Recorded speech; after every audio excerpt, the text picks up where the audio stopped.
So I was on IG and came across a 1967 NBC interview with Dr. King. In this clip, he speaks on how the so-called American dream was rigged against Black people. Most people only know him for the I Have a Dream speech, but they miss his other words that cut straight to the truth. Take a listen, and I'll be back with some scriptural input. What is it about the Negro? I mean, every other group that came as an immigrant somehow, not easily, but somehow got around it. Is it just the fact that Negroes are black? White America must see that no other ethnic group has been a slave on American soil. That is one thing that other immigrant groups haven't had to face.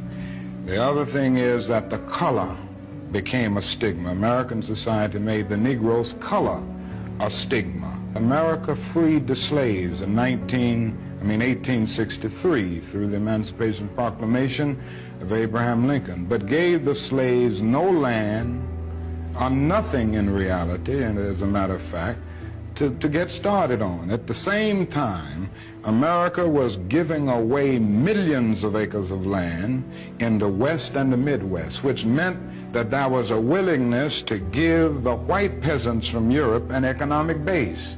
And yet it refused to give its black peasants from Africa, who came here involuntarily in chains and had worked free for 244 years, any kind of economic base. And so emancipation for the Negro was really freedom to hunger. It was freedom to the winds and rains of heaven. It was freedom without food to eat or land to cultivate, and therefore it was freedom and famine at the same time.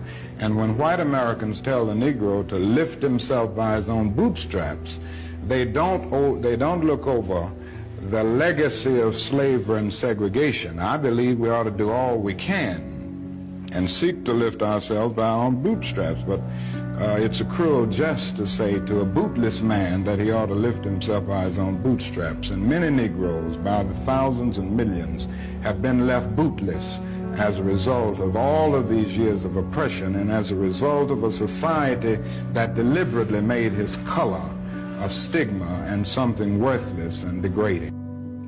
What you just heard from Dr. King lines up directly with the word. Many love to say it's 2025 and Black people need to get out of the victim mindset. But let's put this into perspective, biblically. King said it best, it's a cruel jest to tell a bootless man to pull himself up by his own bootstraps. You can't strip a man of his boots for 400 years, then destroy every attempt he makes to rebuild, and still demand he compete equally.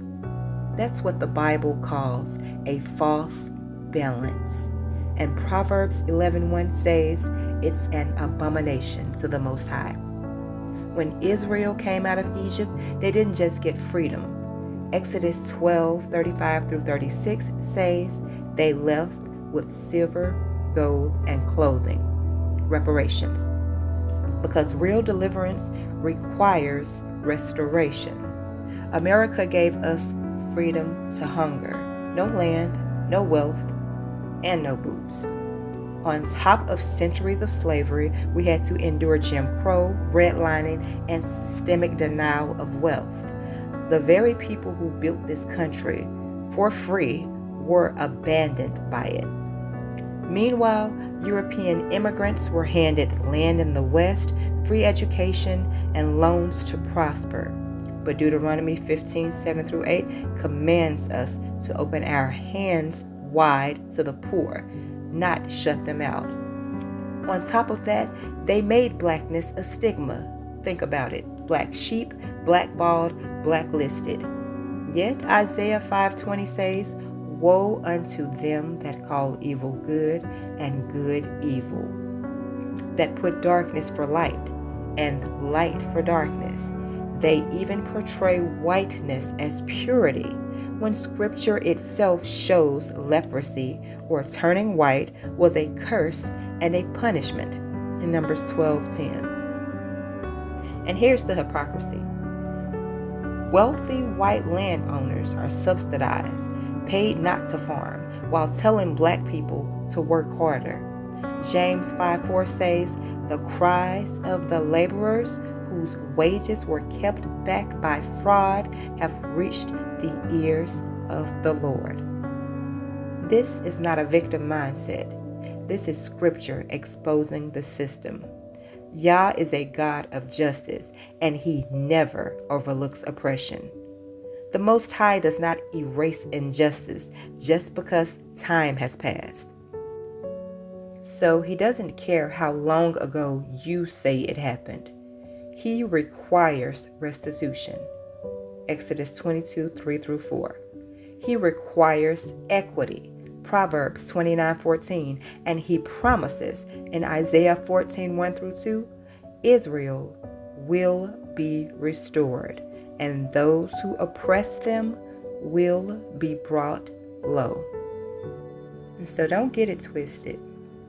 This isn't about excuses or playing victim. It's about truth, history, and prophecy. This is about remembering that Yah is a God of justice, and his word condemns false balances, systemic theft, and oppression disguised as freedom.